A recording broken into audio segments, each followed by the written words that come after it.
7 साल की उम्र थी, मुझे साइकिल चाहिए थी। मम्मी स्कूल में टीचर थी। मम्मी से कहा, मम्मी मुझे साइकिल चाहिए। हाँ, 90 रुपए की साइकिल आती, हम लोग तुम्हें नहीं दिला सकते। नहीं दिला सकते, कोई बात नहीं। मुझे 15 पैसे की पॉकेट मनी मिला करती थी। मैंने कहा नहीं दिलाते, कोई बात नहीं, मैं अपनी पॉकेट मनी से ले आऊंगा। मुझे 2.5 साल लगे 15 पैसे इकट्ठे कर करके 90 रुपए इकट्ठे करने में, और साइकिल में लेके आया। उसके बाद जब मैं और बड़ा हुआ, मुझे मोटरसाइकिल चाहिए थी, इन सुजुकी, करीब 12,500 रुपए की, 985 में नई लॉन्च हुई थी। मालूम था घर से नहीं मिलेंगे। 2, 2.5, 3 साल तक फिर दोबारा पैसे इकट्ठे करते करते 85 में जाके इन सुजुकी को लेके आया मैं। तब से लेकर आज तक ऐसी चुल है, एक कि किसी से मांगना नहीं, और दूसरा जो चाहिए वो लेके रहेंगे, वो बना के रहूंगा मैं। आप लोग अगर स्टॉक मार्केट में आना चाहते हो, सबसे पहले आपको भी पैसे इकट्ठे करने हैं। छोटे छोटे पैसे इकट्ठा करना शुरू कर दो। जितने भी पॉकेट मनी मिलती है, जितनी भी अर्निंग है आपकी, इकट्ठा करो। आपको स्टॉक मार्केट में आना है। ये 12 स्टेप में लेके आया, लेकिन 12 से पहले एक और स्टेप है, आपको अपने पैसे इकट्ठे करने हैं। तो आज मैं मान के चलता हूं कि आप लोग पैसे इकट्ठे करेंगे, और वो सब लोग जो इकट्ठे कर चुके हैं, कुछ ना कुछ उनके पास है। आइए शुरू करते हैं। 12 ऐसे स्टेप में लेके आया हूं आपके लिए कि कैसे आपने इन्वेस्ट करना है स्टॉक्स के अंदर, स्टॉक मार्केट में। सबसे पहला स्टेप है आपका, आपके इन्वेस्टमेंट्स गोल क्या है, क्या चाहते हो आप, क्यों आप इस पैसे को इकट्ठा करना चाहते हो। क्या आपको कोई उधार चुकाना है, या आपको कोई इमरजेंसी फंड इकट्ठा करना है, या आपको एक एक्स्ट्रा इनकम चाहिए, या आपको इंश्योरेंस करनी है, या आपको रिटायरमेंट के लिए सोच रहे हो, आपको बंगला चाहिए, कार चाहिए, क्या चाहिए, ये गोल पहले आपने डिसाइड करना है, तो जाके आपने इन्वेस्ट करना शुरू करना है स्टॉक मार्केट के अंदर। डिसाइड करो क्यों चाहिए मुझे ये पैसा। डिसाइड होगा तो बहुत आराम से आप अचीव करोगे। पता ही नहीं, बस पैसा चाहिए, नहीं अचीव हो पाएगा। जब फर्क आती है ना, जब चुल आती है ना दिमाग में, चाहिए वो साइकिल चाहिए, मोटरसाइकिल चाहिए, सब हो जाता है। पता ही नहीं क्यों चाहिए, नहीं हो पाएगा। लेकिन जब भी आप अपना गोल सेट करते हो, 5 चीज आपने ख्याल रखनी है कि आपका गोल जो है वो SMART, स्मार्ट होना चाहिए। Smart goals. स्मार्ट से क्या मतलब है? S for specific. आपको कार चाहिए, क्यों? मारुति 800 चलेगी आपको? 20 साल पुरानी नहीं ना।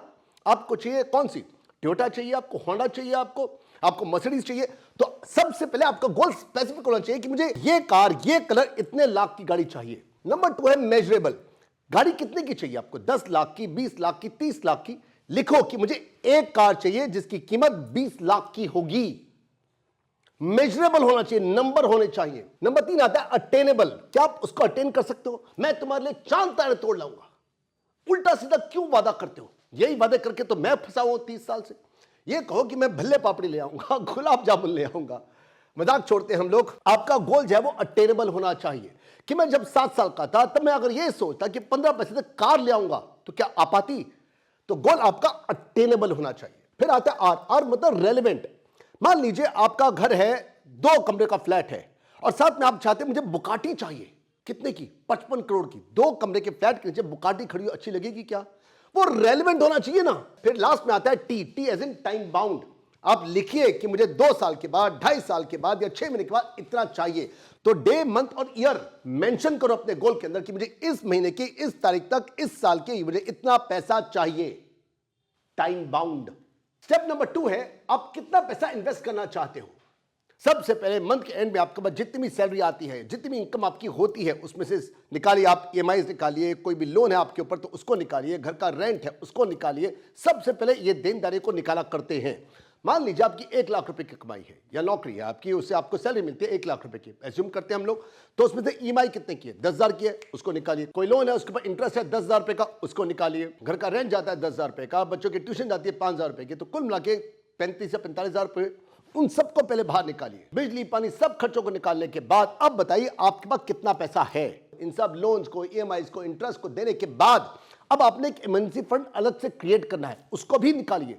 उसके बाद एक छोटा सा अमाउंट उठाइए हर महीने, जिसको आपने उठा करके इन्वेस्ट करना है, या फिर उसको सेट डिसाइड कीजिए कि जब वो कॉर्पस जो है मेरे पास लाख, 1.5, 2, 2.5, 3, 4, 5, 7 लाख हो जाएगा, तो उसमें से एक छोटा सा अमाउंट जो है वो मैं इन्वेस्ट करूंगा। तो हाउ मच टू इन्वेस्ट, ये है स्टेप नंबर 2 जो आपने डिसाइड करके रखना है। स्टॉक मार्केट में इन्वेस्ट करने के साथ साथ मैं आपको 10 टिप भी दूंगा, 10 आपके क्वेश्चन आंसर, 10 ऐसे डाउट भी क्लियर करूंगा। तो सबसे पहली टिप है अंडरस्टैंडिंग योर रिस्क टॉलरेंस। मान लीजिए आपके पास 1 लाख रुपया है। अपने आप से पूछिए, क्या मैं 1 लाख को लगा दूं और उसके जाने पर क्या मुझे दुख होगा? अगर दुख है तो इसका मतलब ये आपकी रिस्क एपिटाइट नहीं है। आपको इससे कम पैसा इन्वेस्ट करना है, क्योंकि स्टॉक मार्केट में पैसा जा सकता है। तो आइडेंटिफाई कीजिए उस 1 लाख में से कितने पैसे के जाने का आपको दुख कतई नहीं होगा, वही होगी आपकी रिस्क टॉलरेंस। स्टेप नंबर 3 है, अब आपने डिटरमाइन करना है कि मेरा इन्वेस्टिंग स्टाइल क्या होगा, मैं किस प्रकार से मार्केट के अंदर इन्वेस्ट करना चाहता हूं। क्या मैं खुद करना चाहता हूं, या मैं किसी फाइनेंशियल एडवाइजर के थ्रू जाना चाहता हूं, या मैं अपने जो ब्रोकर है या डिस्काउंट ब्रोकर के थ्रू करना चाहता हूं। DIY का मतलब है डू इट योरसेल्फ, अपने आप करना है। फाइनेंशियल एडवाइजर जो होते हैं वो आपसे मंथली या ईयरली चार्ज करते हैं। ब्रोकर जो है जितने भी आप बेचते हो खरीदते हो वो उसके हिसाब से चार्ज करता है। तो आपने सबसे पहले डिसाइड करना है मेरा इन्वेस्टिंग स्टाइल क्या होगा, खुद या फाइनेंशियल एडवाइजर या ब्रोकर, ये डिसाइड करो। यहां पर टिप नंबर 2 है कि अगर आप खुद करते हो, डू इट योरसेल्फ करते हो, तो आप अपनी हेल्थ को प्रायोरिटी देनी है। ऐसा पैसा किसी काम का नहीं जिसमें सारा दिन सारी रात टेंशन टेंशन टेंशन रहे। दिमाग को संभाल के रखना है, अपनी हेल्थ को संभाल के रखना है। अगर DIY कर रहे हो तो प्रायोरिटाइज योर हेल्थ, ये टिप नंबर 2 है। और टिप नंबर 3 है कि अगर आप फाइनेंशियल एडवाइजर के थ्रू जाते हो तो आपने उसके साथ में रेगुलरली कम्युनिकेशन करनी है। कम्युनिकेशन का मतलब है फोन से या फेस टू फेस। ऑफलाइन करोगे ना, मतलब फेस टू फेस करोगे, उसकी बात ही कुछ और होती है, आपको कुछ सीखने को मिलता है आपको।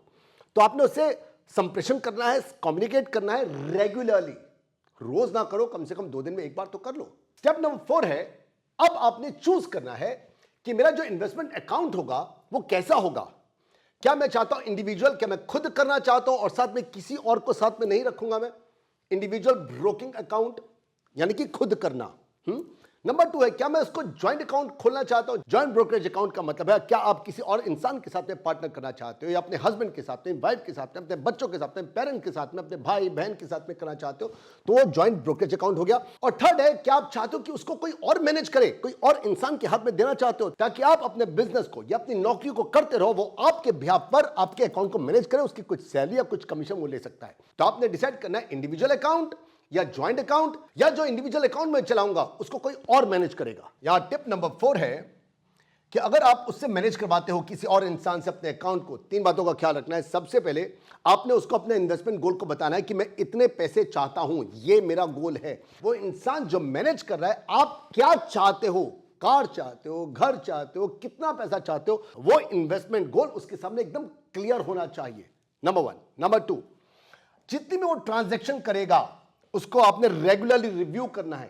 ट्रांजैक्शंस को स्टार्टिंग में ज्यादा, धीरे धीरे विश्वास बढ़ता जाएगा तो आपने कम करना है। तीसरा है, वो जो आपका पोर्टफोलियो बनता जाएगा उसको आपने बहुत ही क्लोजली मॉनिटर करना है। तो आपने पूरे पोर्टफोलियो को मॉनिटर करना है और जो भी ट्रांजैक्शन होंगी उनको रिव्यू करना है। दोनों बातें अलग अलग है। स्टेप नंबर 5 है, वो सारे खर्चे जो आपके होने वाले हैं उन सब का इल्म, उन सब का ज्ञान आपको होना चाहिए। ढेर सारे खर्चे हैं, ब्रोकरेज चार्जेस हैं, फीस हैं, हिडन चार्जेस हैं, डिपॉजिटरी चार्जेस हैं, गवर्नमेंट के टैक्सेस हैं, सेबी के टैक्सेस हैं, बहुत सारे टैक्सेस हैं, बहुत सारे।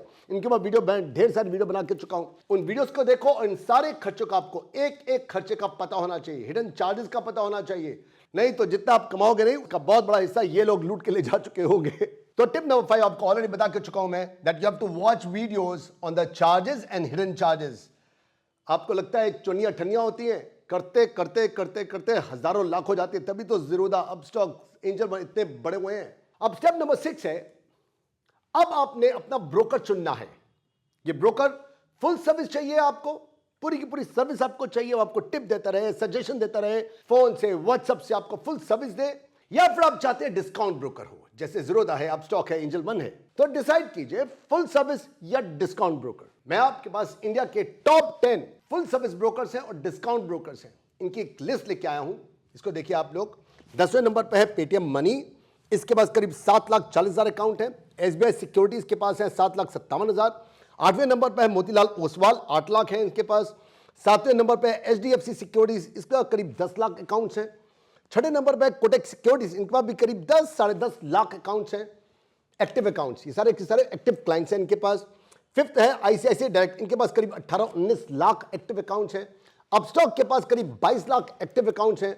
एंजल वन, जो कि पहले ये फुल सर्विस ब्रोकर होता था, 3-4 साल में इसने अपने आप को 15वें स्थान से 15, 14, 13, 12वां, 11वां, 10वां करते करते थर्ड पर आ चुका है। इसके पास है 50-51 लाख अकाउंट्स। जीरोधा क्या हुआ, 15 साल हुए, इसके पास है 66 लाख, और ग्रो के पास है 70-71 लाख एक्टिव अकाउंट। तो इनमें से किसी एक के पास अपने अकाउंट खोलना है। नीचे डिस्क्रिप्शन बॉक्स में लिंक है, आप जाके अपने अकाउंट को अभी आज ही खोलिए। स्टेप नंबर 7 तो बहुत ही आसान है, आधे एक घंटे में सब कुछ हो जाता है। How to open demat account online. आपको ऑनलाइन ही आधे घंटे में सब कुछ हो जाएगा। सबसे पहले आपने डीमैट अकाउंट खोलना है।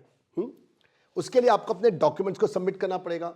फिर वो आपसे इन पर्सनल वेरिफिकेशन करेंगे वीडियो के थ्रू, वेबकैम के थ्रू। आपका वेबकैम होना चाहिए, वेबकैम से आपके वीडियो कॉल के थ्रू इन पर्सन वेरिफिकेशन आपकी हो जाती है। ये सारा प्रोसेस कंप्लीट होने के 1-2 दिन के बाद ही आपका अकाउंट नंबर मिल जाएगा, आपको आईडी पासवर्ड मिल जाएगा काम करने के लिए। अब डीमैट अकाउंट को लेकर लोगों के मन में बहुत सारे डाउट हैं। डाउट नंबर 1 कि डीमैट अकाउंट सिर्फ शेयर्स को ही होल्ड कर सकता है, सिर्फ उसमें शेयर आते हैं। जी नहीं, ढेरों चीजें आती हैं। उसके अंदर बॉन्ड्स आते हैं, उसके अंदर म्यूचुअल फंड भी रखे जा सकते हैं, उसमें ईटीएफ आ सकते हैं, फंड्स आ सकते हैं, गवर्नमेंट की सिक्योरिटीज आ सकती हैं, उसके अंदर कॉर्पोरेट एफडीज आ सकती हैं, आप इंश्योरेंस पॉलिसीज भी रख सकते हो। और तो और आप उसके अंदर सिर्फ शेयर्स रख ही नहीं सकते, आप उसका ट्रेड भी कर सकते हो। ये सब चीजों का आप ट्रेड कर सकते हो, होल्ड भी कर सकते हो। तो दिमाग में से ये मिथ को, इस डाउट को निकाल दो कि वहां पर सिर्फ शेयर रखे जा सकते हैं। डीमैट अकाउंट को लेकर एक डाउट और आता है दिमाग में कि हम लोग शायद मल्टीपल डीमैट अकाउंट नहीं खोल सकते, सिर्फ एक ही खोल सकते हैं, सिर्फ एक। जी नहीं, आप चाहें तो मल्टीपल खोल सकते हैं। आपके एक सिंगल पैन कार्ड से बहुत सारे डीमैट अकाउंट खुल सकते हैं। और बल्कि ऐसे कितने ही लोग होते हैं, कितने ऐसे ट्रेडर्स हैं जिनकी स्ट्रेटजी है कि एक तरह की शेयर्स, एक तरह के स्टॉक, एक तरह के बॉन्ड हम लोग एक अकाउंट से करेंगे, ये दूसरे अकाउंट से करेंगे, तीसरे डीमैट अकाउंट से करेंगे। ये स्ट्रेटजी होती है। आप चाहें तो ज्यादा खोल सकते हैं, लेकिन अभी एक खोलना है आपने, दूसरा बाद में खोलेंगे जब आपका कॉन्फिडेंस आना शुरू हो जाएगा, जब मार्केट के खेलों को समझ चुके होंगे। फिर तीसरा डाउट आता है लोगों के दिमाग में डीमैट अकाउंट को लेकर कि आपके डीमैट अकाउंट में हमेशा कुछ ना कुछ पैसा पड़ा हो ट्रेडिंग अकाउंट के अंदर, या उसमें कुछ ना कुछ शेयर्स होने चाहिए, उसके अंदर कुछ ना कुछ खरीदो फोकस करना पड़ेगा। मुझे नहीं करना पड़ेगा, कोई जरूरत नहीं है। आप चाहो तो उसके अंदर 0 शेयर भी रख सकते हो। आप चाहो तो महीनों तक आप सो जाओ, बस केवाईसी आपका हर 3-4 साल के बाद आपको करेक्ट करना पड़ता है। उसके अलावा चाहे आपके ट्रेडिंग अकाउंट में एक पैसा नहीं भी है, आपके पास शेयर्स हैं नहीं है, कोई फर्क नहीं पड़ता, कोई चार्जेस आपके पास लगने वाले नहीं है। हाँ, हो सकता है आपका ब्रोकर, आपका डिस्काउंट ब्रोकर उसकी एएमसी चार्ज कर ले, एनुअल मेंटेनेंस चार्जेस चार्ज करे तो करे। अदरवाइज अगर आपके शेयर्स उसमें है नहीं है, पैसा आपके ट्रेडिंग अकाउंट में है नहीं है, इससे कोई फर्क नहीं पड़ता, कोई चार्ज आपके पास लगने वाले नहीं है कि आपने नहीं रखा हुआ। 0 है इसलिए आपको चार्जेस देने पड़ेंगे, ऐसा कोई चार्ज नहीं लगता। स्टेप नंबर 8 में भी कुछ नहीं रखा हुआ, बहुत ही ईजी है। अब आपको अपने बैंक अकाउंट को, सेविंग्स अकाउंट को ज्यादातर, अदरवाइज एचडीएफसी आपके करंट अकाउंट को भी लिंक कर देता है आपके ट्रेडिंग और डीमैट के साथ में। तो आपको अपने बैंक अकाउंट को लिंक करना है, किसके साथ में? डीमैट अकाउंट और ट्रेडिंग अकाउंट के साथ में। इसको लिंक कर दो, आराम से हो जाता है। बहुत आराम से आपके बैंक जो है वो लिंक हो जाएंगे। आपके ब्रोकर्स, आपके डिस्काउंट ब्रोकर्स ऑनलाइन ही आपसे कर देंगे, मुश्किल कुछ नहीं है। अब इन 10 टिप में से छठी टिप है, आपको स्टार्ट करना है छोटा सा, छोटे से छोटा। जितना छोटा स्टार्ट करोगे उतना जल्दी आपको एक्सपीरियंस और आपको कॉन्फिडेंस आएगा कि अगर आपने बड़ा किया और पैसा आपके हाथ से निकल गया तो कॉन्फिडेंस भी जाएगा, एक्सपीरियंस आएगा ही नहीं, क्योंकि आपका बड़ा पैसा जा चुका है, पैसा जेब में है नहीं, तो क्या लगाओगे आप लोग? Start small, you will gain experience and confidence. Start small. यहां पे मुझे प्रॉमिस करना है। स्टेप नंबर 9 है, अब आपने डिसाइड करना है कि आपका ट्रेडिंग टाइप क्या होगा। क्या आप डे ट्रेडिंग करना चाहते हो, ऑप्शन एंड फ्यूचर करना चाहते हो? नहीं करना, ये सिर्फ प्रोफेशनल्स के लिए है, आपने उनको छोड़ना है, आपने खुद इस जगह पर नहीं जाना। हाँ, इसमें पैसा बनता है, लेकिन उससे कहीं ज्यादा पैसा बन सकता है इजीली आपका स्विंग ट्रेडिंग के अंदर। स्विंग ट्रेडिंग होती है जिसमें आप पैसा इन्वेस्ट करते हो कुछ दिन या कुछ हफ्ते या 2, 4, 5 महीने के लिए, उसको स्विंग कहते हैं। लॉन्ग टर्म के लिए नहीं, यहां पैसा ज्यादा बनता है आपका, क्योंकि यहां पर रिस्क थोड़ा सा कम होता है। लेकिन क्या आपकी स्ट्रेटजी है बाय एंड होल्ड ट्रेडिंग? क्या आप उसको होल्ड करके रखोगे कुछ एक महीनों के लिए? क्या आप जानते हो बाय एंड होल्ड ट्रेडिंग में करीब औसतन 60, 70, 80% लोग कमा लेते हैं। स्विंग ट्रेडिंग में चांसेस 20% से भी कम है, और डे ट्रेडिंग में 10% भी नहीं है। तो आपने डिसाइड करना है कि आपका ट्रेडिंग टाइप क्या होगा, डे ट्रेडिंग, स्विंग ट्रेडिंग, या आपको लॉन्ग टर्म होल्ड करके रखना है। डिसाइड कीजिए अभी। फिर डाउट नंबर 4 आता है कि मुझे बहुत सारा पैसा चाहिए होगा ना, बाय अगर होल्ड करना है, मुझे लॉन्ग टर्म इन्वेस्टमेंट करना है तो मुझे बहुत सारा पैसा चाहिए होगा, मुझे लाखों चाहिए, मेरे पास नहीं है इतने पैसे। जी नहीं, वैसे तो अगर आप चाहो तो 1000 रुपए से, 500 रुपए से भी अपना अकाउंट स्टार्ट कर सकते हो, लेकिन 4-5 हजार तो कम से कम आपको लगाने हैं, कम से कम 4-5 हजार जरूर लगाने हैं, ठीक है? लाखों नहीं लगाने, ये आपको कह के चुका हूं मैं। तो 4-5 हजार, 3 हजार, 2 हजार से भी आप स्टार्ट कर सकते हो। तो आपने स्टार्ट करना है स्मॉल, और धीरे धीरे ग्रेजुअली आपने इस पैसे को बढ़ाना है over a period of time. लेकिन ये मत भूलना कि बहुत सारी ऐसी ब्रोकरेज फर्म्स हैं जो आपको लेवरेज देती हैं कि आपके पास अगर 50,000 तो आपको 2.5 लाख तक का लेवरेज मिल सकता है। यह भी पॉसिबल है। तो पैसा बहुत ज्यादा इन्वेस्ट करना पड़ेगा ऐसा कुछ नहीं है, बहुत कम से आप स्टार्ट कर सकते हो। इन 10 में से 7वीं टिप है मेरी लॉन्ग टर्म इन्वेस्टमेंट में कि अगर आपके स्टॉक की जो आपने शेयर अपने पास रखे हुए हैं उनकी वैल्यू अगर नीचे गिर जाती है लॉन्ग टर्म में, तो आपने बहुत जल्दी पैनिक नहीं होना है। सारे शेयर्स को बेचो बेचो बेचो नहीं करना, होल्ड करके रखना है आपने। ये मेरी टिप नंबर 7 है। स्टेप नंबर 10 आता है, अब आपने डिसाइड करना है कि आपने कौन से स्टॉक्स खरीदने हैं। सबसे पहले तो ये कि आपने डिसाइड करा था कि मैं खुद करूंगा, डू इट योरसेल्फ होगा, या मैं किसी और को दूंगा। यहां पर मैं कहूंगा कि आप अगर किसी और के हाथ में ये मैनेजमेंट देना चाहते हो या फिर आपके पास कोई एडवाइजर रखना चाहते हो, वो समझदार होना चाहिए कि मंकी नहीं होना चाहिए। अव्वल तो मैं ये कहूंगा आपने खुद करना है, किसी और के हाथ में मत दो। लेकिन अगर आपके पास पैसा बहुत ज्यादा है या बहुत ज्यादा मशरूफ हो बिजनेस में, नौकरी में, आप किसी और को देना चाहते हो जो ज्यादा कॉम्पिटेंट है, आपका बदर जो है वो मार्केट पर निगाह रख सकता है, तो ठीक है, लेकिन वो बेवकूफ नहीं होना चाहिए। अच्छा, फिर अब आपने डिसाइड करना है कि मुझे कौन से स्टॉक्स पे इन्वेस्ट करना है। क्या मुझे लार्ज कैप लेना है, मिड कैप लेना है, मुझे स्मॉल कैप चाहिए, मुझे ब्लू चिप पे डालना है, मुझे डिविडेंड स्टॉक्स पे डालना है, मुझे ग्रोथ स्टॉक्स में करना है, डिफेंसिव स्टॉक पे करना है, ईटीएफ पे करना है। ये सारा का सारा आपने डिसाइड करके रखना है कि मुझे किस जगह जाना है। ये स्ट्रेटजी आपको अभी फॉर्म करनी है। ये 10 स्टेप है। और मेरी 8वीं टिप है, अगर आप किसी और को नहीं देते हो, खुद करते हो, DIY करते हो, तो भी आपने मॉनिटर करना है अपनी सारी की सारी इन्वेस्टमेंट को, आपने मॉनिटर करना है, साथ में अपने पोर्टफोलियो को आपने रेगुलरली वॉच करना है। और जितने भी अपडेट्स हैं, जो न्यूज़ है, जो ट्रेंड्स है आपको मिल रही हैं, उन सबको सुनना है आपने। बैठे बैठे शेर भी अगर ये सोचे ना कि मैं मुंह खोल के बैठ जाऊंगा, जंगल का राजा हूं, हिरन भागता हुआ आएगा, खुद छलांग मार देगा और खुद मैं उसको खा जाऊंगा बैठे बैठे अपनी मान के, तो वो भी पॉसिबल नहीं है। मेहनत करनी है आपने, ये वादा मुझे आपने करना है। तो आपने मॉनिटर करना है अपने इन्वेस्टमेंट्स को, अपने पोर्टफोलियो को वॉच करना है, और साथ में जितनी भी न्यूज़ हैं, ट्रेंड्स हैं, उनको आपने वॉच करना है। टिप नंबर 9 है कि आपको शॉर्ट टर्म में नुकसान होगा ही होगा, हर हालत में होगा, हो नहीं सकता कि ना हो। और अगर नहीं हुआ तो बहुत बड़ा नुकसान होगा आपका। कि आपको शॉर्ट टर्म में नुकसान होना चाहिए कि ये ठोकर आपको सिखाए कि ये वो तरीका है जिससे कि आप बल्ब नहीं बना सकते। थॉमस एल्वा एडिसन 10,000 बार असफल हुआ to make a light bulb. जब उससे पूछा, थॉमस तुम 10,000 बार असफल हुए हो to make a light bulb, कहते मैं 10,000 बार असफल नहीं हुआ हूं, मैं 10,000 बार सफल हुआ ये जानने में कि ये वो तरीके जिससे कि लाइट बल्ब नहीं बन सकता। तो आपका गिरना तो तय ही है, नुकसान तो आपका होगा ही होगा, शॉर्ट टर्म में होगा। लेकिन उन शॉर्ट टर्म के नुकसानों से आप धीरे धीरे धीरे धीरे सीखते जाओगे। मार्केट छोड़ के भागना मत यार प्लीज। ये गलती मैंने की थी हर्षद मेहता के दिनों में। मैंने पैसा लगाया, मैं गारमेंट्स का मैन्युफैक्चर हुआ करता था, मेरे माल बिकता था, पैसा था, जितना भी एक्स्ट्रा पैसा था सब इकट्ठा लगा दिया, सब का सब पैसा खत्म। नतीजा क्या हुआ, मैं मार्केट छोड़ के भाग गया। प्लीज आप लोगों ने स्टार्टिंग में जब नुकसान होगा आपने नहीं जाना, इसी कारण से छोटा पैसा लगाना है। आपका पर्सपेक्टिव लॉन्ग टर्म होना चाहिए, focus on long term growth rather than short term fluctuations. Long term perspective होना ही मांगता। टिप नंबर 10 ऑलरेडी आपको बता के चुका हूं कि आपने ऑफलाइन एडवाइस लेनी है।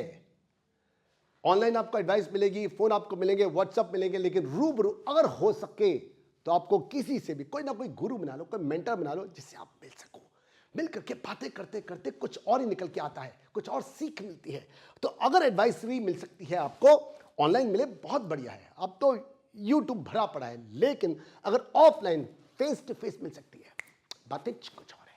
उसके बाद अब स्टेप नंबर 11 है कि अब आपने डाइवर्सिफाई करना, अपने जितने भी आपकी होल्डिंग्स, आपके स्टॉक्स हैं, आपके शेयर्स हैं, उन सबको एक ही जगह, एक ही बास्केट में सारे के सारे एग्स को आपने नहीं डालना। ये बात आपने मुझे करना है। ग्रोथ आपकी होगी कुछ एक महीनों के बाद, 6, 7, 8, 10 महीने के बाद आपकी ग्रोथ तो होगी। और सारे के सारे शेयर्स एक ही कंपनी के लेके नहीं बैठते, आपने उनको डाइवर्सिफाई करना है। 25%, 20%, 25%, जगह जगह पे अलग अलग थोड़ा सा आपने डाइवर्सिफाई करके रखना है। इसके यूजुअली फायदे होते हैं, कभी कभी नहीं भी होते, बात करते हैं हम लोग। 5वां डाउट है लोगों के दिमाग में कि डाइवर्सिफिकेशन अननेसेसरी है, जरूरत ही नहीं है। आप सोचते हो कि आप अपने सारे के सारे एग्स डालोगे एक बास्केट के अंदर और सारे के सारे एग ना लोहे के बने होंगे, वो टूटेंगे ही नहीं, हर हालत में टूटेंगे। अगर आपने अपने रिस्क को अलग अलग जगह पर न रखा, नुकसान आपको जरूर होगा। डाउट अपने दिमाग से निकाल दो कि डाइवर्सिफिकेशन जरूरी नहीं है, जरूरी है। 80-90% एक काम करता है, कभी कभी नहीं भी करता, बताता हूं आपको। तो जैसा आपको बताया था, डाउट नंबर 6 कहता है कि डाइवर्सिफिकेशन इज 100% सेफ। नहीं, ये 100% सेफ नहीं भी है। एग्जाम्पल लेते हैं हम लोग कि मान लीजिए आपके पास 1 लाख रुपए था, उसमें से आपने 50,000 रुपये लगा दिया आपने रिलायंस के शेयर्स के ऊपर, और 50,000 आपने बॉन्ड पे लगा दिया। अब रिलायंस का शेयर जो था, मान लीजिए वो 2,000 का था, सीधा 4,000 का हो गया, तो उसके अंदर 100% की ग्रोथ मिली उसको, जबकि बॉन्ड में सिर्फ 8% की मिली, क्योंकि आपने डाइवर्सिफाई करना था। इसका आपने दो जगह पर डाइवर्सिफाई कर दिया। एग्जाम्पल के तौर पर हम लोग लेते हैं, तो यहां पर 2,000 के 4,000 हो गए, लेकिन जो बॉन्ड थे उसमें सिर्फ 8% की ग्रोथ आई, तो आपकी ओवरऑल एवरेज क्या बैठी? एवरेज बैठी सिर्फ 54। अब आप पछताओगे, काश सारा का सारा पैसा मैंने इक्विटी में लगाया होता। हाँ, आप लगा सकते हो, लगाते हैं कई लोग, वो पिटते ही पिटते हैं, मरते ही मरते हैं। तो 80%, 90%, 95% देखा गया है डाइवर्सिफिकेशन आपको बचाता है। सिर्फ 5-7% ही केस ऐसे होते हैं जिसमें डाइवर्सिफिकेशन से आपको नुकसान हो सकता है। तो दिमाग में डाल लेना कि no investment strategy is without its risk. कोई भी इन्वेस्टमेंट स्ट्रेटजी ऐसी नहीं है, चाहे वो डाइवर्सिफिकेशन हो ना हो, कोई भी ऐसी स्ट्रेटजी नहीं है जिसके अंदर रिस्क ना हो। रिस्क तो सब जगहों पर है। स्टेप नंबर 12 है कि आपको लर्न टू अर्न करना है। You have to keep learning. जितना ज्यादा लर्न करते जाओगे इन्वेस्टमेंट के साथ में, नीचे जाके अभी आपने डिमेट अकाउंट आज ही खोलना है, ये नहीं कि कल खोलूंगा कल खोलूंगा, कोई कल नहीं होता। आज खोलो, और आज खोलने के साथ में 2-3-4 हज़ार रुपए ही इन्वेस्ट करना, छोटा सा अमाउंट इन्वेस्ट करो, और उसके बाद धीरे धीरे वॉच करते रहना है, लर्न करते रहो। विश्वास रखो, जैसे मैंने 15-15 पैसे लगा लगा के हर वो चीज़ आज मेरे पर है, इसी ढंग से आपने अपने 15-15 पैसे लगा लगा के इसमें आना है। लर्न करते जाओ करते जाओ। क्या चीज़ है जो आप लर्न नहीं कर सकते? बताइए मुझे, क्यों पैसे आप अर्न नहीं कर पाओगे? आप लोग सब करोगे। Learn to earn. आपने स्टॉक सिमुलेटर्स देखने हैं, आपने डाइवर्सिफिकेशन करनी है, आपने वाइडली लर्न करना है, रेगुलरली लर्न करना है, बार बार लर्न करते जाओ। धीरे धीरे कुछ एक महीनों के बाद, कुछ एक सालों के बाद देखोगे आपके एक एक करके सारे गोल्स आपके अचीव होने लग जाएंगे। लोगों के दिमाग में डाउट होता है कि स्टॉक मार्केट जब वो गैम्बलिंग है, जुआ है। आपका जो ब्रोकर है ना, वो कार्ड नहीं फेंक रहा। आप किनसे डील कर रहे हो? आप कंपनी से डील कर रहे हो। वहां पर कोई जुआ थोड़ी चल रहा है। सारी दुनिया जो है पागल है क्या जो जुआ खेलेगी? क्या गवर्नमेंट हमारी जुआ खिलवाएगी हमसे? वो हजारों लाखों करोड़ों लोग जो वो जुआ खेल रहे हैं क्या? वहां का सीईओ ऐसा है कि वो कहता है भैया मैं आपको कार्ड डील करूंगा, मैं आपसे खेलूंगा। कंपनी से डील कर रहे हो, जिनकी कैपिटल करोड़ों अरबों खरबों के, उनके आप मालिक बनते हो। एक छोटे से हिस्से के, एक छोटे से फ्रैक्शन के आप मालिक बनते हो।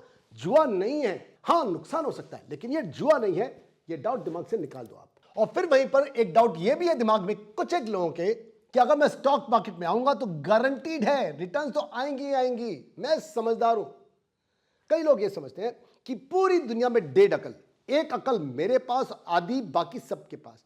और कुछ लोग ये समझते हैं मेरे पास अकल है ही नहीं। दोनों ही गलत है। अपने पर विश्वास रखो कि मैं कर सकता हूं, और ओवर कॉन्फिडेंस कि मैं सब कर लूंगा, अरे मुझे तो नुकसान हो ही नहीं सकता, ये भी गलत है। Returns not guaranteed. नुकसान आपको हो सकता है। ये डाउट भी निकाल दे वो लोग जो समझ के चलते हैं कि नुकसान नहीं हो सकता, मैं सब कुछ कर लूंगा। ये भी मिथ है, ये भी एक डाउट है, निकाल दो दिमाग से। डाउट नंबर 9, बहुत सारे लोग ये समझते हैं वो जो पेनी स्टॉक्स होते हैं ना, चीप वाले, वो बहुत बढ़िया होते हैं। ये बिल्कुल ये मान के चलो कि जैसे आप किसी हॉन्टेड हाउस में गए हो, आपको हॉन्टेड हाउस में डिस्काउंट में एंट्री मिल जाती है। डिस्काउंट में एंट्री तो मिल जाएगी, लेकिन नुकसान आपका ज्यादा ही होगा। या बिल्कुल ये मान के चलो जैसे आप डेंटिस्ट के पास जाते हो और डेंटिस्ट कहता है बाय 1 गेट 1 फ्री, एक दांत निकालो दूसरा फ्री में निकाल दूंगा। भैया जरूरत है नहीं, किस लिए? तो 99% केसेस में पेनी स्टॉक्स अच्छे नहीं होते। डाउट नंबर 10 है कि स्टॉक को बेचो बेचो बेचो, अगर वो ड्रॉप करते, उसके प्राइसेस ड्रॉप करते हैं। जी नहीं, कोई भी रिटर्न कभी गारंटीड नहीं है। जो नीचे गया है वो ऊपर आएगा, हो सकता आए, उसको बेचना नहीं है जस्ट बिकॉज उसके प्राइसेस नीचे जा रहे हैं। ये डाउट है, ये मिथ है, दिमाग से निकाल दीजिए आप लोग। और कैसे लगी आपको आज की वीडियो नीचे कमेंट सेक्शन में बताइए, और हम लोग मिलते हैं मेरे नेक्स्ट वीडियो में। लेकिन उससे पहले आपने मुझे वादा करना है कि आपने डीमैट अकाउंट खोलना है। नीचे डिस्क्रिप्शन बॉक्स में लिंक्स हैं, जाइए क्लिक कीजिए, डीमैट अकाउंट को खोलिए। और हम लोग मिलते हैं मेरी नेक्स्ट वीडियो के अंदर। Bye bye, Shabak B Singh, good night.